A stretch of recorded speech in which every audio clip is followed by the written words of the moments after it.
أنا عندي رؤيتين تفضلي. لبنتي، يعني بنتي 8 سنوات وهي قولي. يعني حلمت بيها مرة إن أنا داخلة بيت عمتي، وكنت ماسكاها بإيدي اليمين وداخلة البيت. على إيدي الشمال كان في تلاجتين بتوع السوبر ماركت اللي فيها الحاجات الساقعة، كان فيها عصير أسود.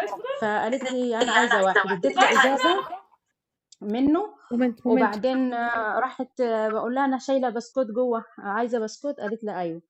فرحت دخلت في غرفة جوه بدور على البسكوت، ما لقيتش. لقيت بعد كده الواد اسمه زاهر، حفيدها لعمتي، معلش انا متوترة. فراح قالوا لي جاب العلبة، فبيدهاني لقيتها خلصانة وفيها فتافيت. ولقيت عمتي بتنظر له من بره، يعني من بره الغرفة بتبص له، يعني ايه ما تدهاش بسكويت يعني وكده. فرحت قلت له خلاص احنا مش عايزين ومشيت. طيب هات المنام الثاني، هات المنام الثاني، هذا ما في شيء. ماشي. في مفهوش حاجة. مرة شفتها برضو، ثواني معلش متوترة.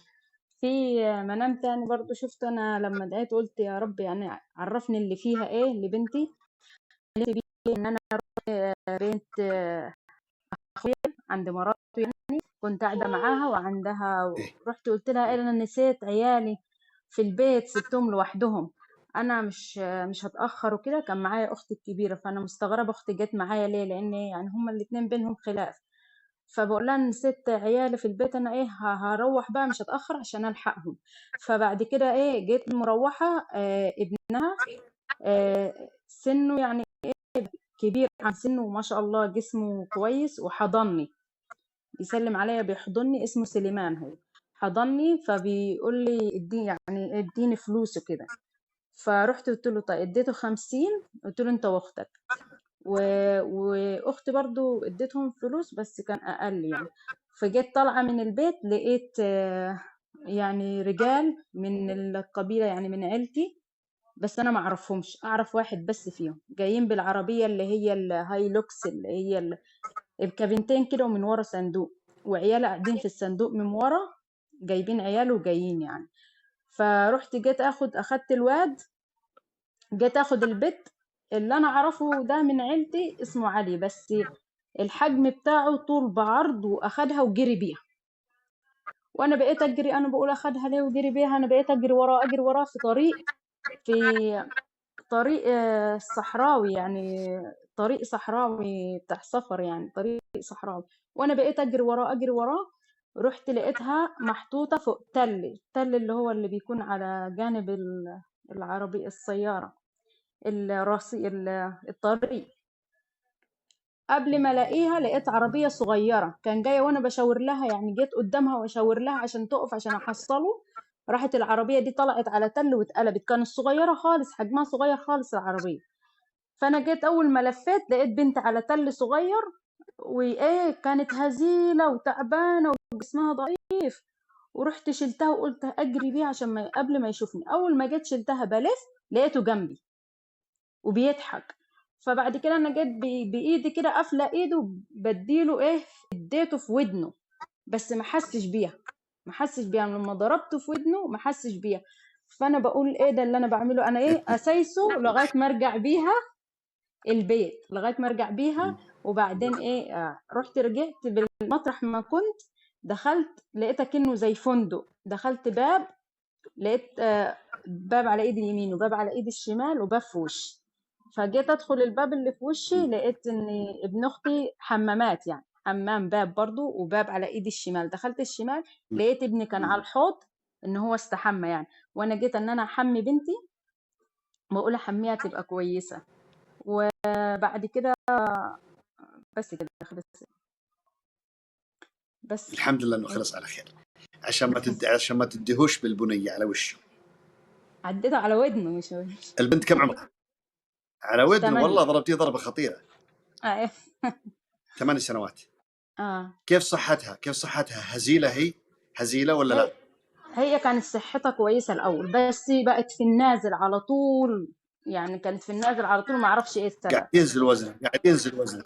اي قاعد اه الان ينزل وزنها بشويش، يعني مو بسريع، لكن في نزول. في نزول، ايوه فعلا. وكمان ايه ان هي ما تعرفش، اوقات بتلاقيها كويسه، اوقات بتلاقيها ان هي تايهه، اوقات سرحانه، بنكلمها ما بتردش، وبتاذي اخوها. يعني مثلا اخوها ماشي عادي تروح تمسكه من طيب راسه. شوفي انا امم اسمعي يا ام ريان، انا بختصر عليك معاك. الكلام. الرؤيه اصلا واضحه عندي، الرؤيه امم واضحه. اتفضل. جدتها امها او ابوها عايشه الى الان؟ ام ابوها، ام ابوها، عايشه ام ابوها، هي جدتها. ايوه جدتها. كيف صحتها؟ كيف برضه صحتها؟ يعني ام ابوها برضه يعني تحس عندها مشكله فيها. هي؟ عندها مشكله، ايوه. ايوه. طيب، وغير البنت الان عندكم في البيت، غير البنت مم. في احد عندكم وكان عنده توهان، ما هو مركز، ما عندكم تركيز؟ في احد في البيت انا ما هو مركز على اهداف يعني، وكانه انت؟ طيب. طيب شوفي اسمعيني ايش بقول. تسجل معاك. الشاشه ولا لا؟ ولا هسجلها بس اهو فلحه دلوقتي. بتدي الناس بالبنيه على وشه؟ على ودنه. طيب سجل مم. على ودنه. معاك. على ودنه. ايوه. جيبي زيت زيتون، اقرأي عليه اللي بقول عليه الآن. سورة الفاتحة مكرر تمام. مرة أو ثلاثة أو خمسة أو سبعة. اقرأي قل أعوذ برب الفلق من شر ما خلق مكرر 3 أو 5 أو 7. اقرأي قل أعوذ برب الناس مكرر. اقرأي آية الكرسي. اقرأي آيات السحر في سورة البقرة. في آيتين في سورة البقرة، في آية في سورة البقرة، في أعتقد في سورة النمل لما خانتني الذاكرة. قال موسى مم. ما جئتم به الله سيبطله. والآية وإنه من سليمان وإنه بسم الله الرحمن الرحيم ألا تعلوا علي وأتوني مسلمين. والآية في سورة البقرة وما كفر سليمان ولكن الشياطين كفروا حتى آخرها. وبعدين تقرأين الآية 23 في سورة الفرقان وقدمنا إلى ما عملوا من عمل فجعلناها هباء منثورا على هذا الزيت. وبعدين ليليا أنت والبنت وأي أحد عندكم وجدتها اللي مصاب زيت زيتون هذا يتوزع عليكم، وليليا يدهن فيه الجبين كامل حتى بعد الأذن ومنطقة الصدر ومنطقة السرة وبطون الأقدام، واستمروا عليها لمدة شهر في هالحدود. وبعدين تحجمون أنتم والبنت الصغيرة لا تحجم، استمروا عليها بالزيت زيتون، لأنه ربما يكون في أذى من الشيطان. والله أعلى وأعلم. طب استودعك الله يا سؤال يا مريم. شيخ، إيه اللي ده يعني في حتة صغيرة بس شفتها فيها صغيرة، شفتها كانت هي لا منام مزنوقة عايز خلاص يا تدخل الحمام. لحظة يا طيب مسلم، خلاص، سؤال، لحظة طيب يا مسلم سؤال. ريان. رحت يا مريم خلاص، لأن الطاقة عندي خلاص بدأت تستنزف. رحمة، هات يا رحمة، الله يرحم أمك، قولي.